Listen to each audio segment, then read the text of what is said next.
Rémesztő hideg reggelen, a hajnali ködöt rágva, szomorú szívvel gondolok az erdélyi fenyőfákra. Ahogy az erdeinket pusztítják, úgy pusztul vele a népünk. Mikor az utolsó fát kidöntik, akkor lesz nekünk is végünk.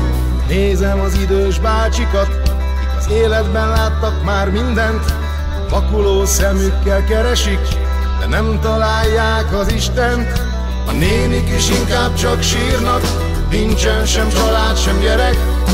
Idegen országba mentek, hogy jött-mentként tehessenek.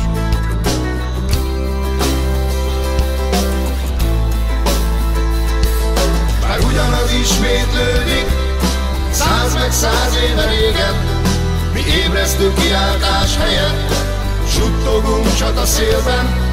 Megmondom én, hogyan lehet, hogy magyarként éljük a jövőt, ameddig azok döntik, mi ültetjük addig a fenyőt. Ameddig azok döntik, mi ültetjük addig a fenyőt.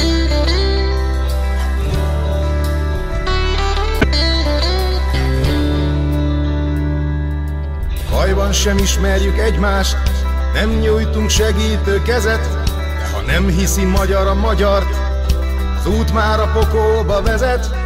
Szépen úgy oktalanság, hogy ki szeretne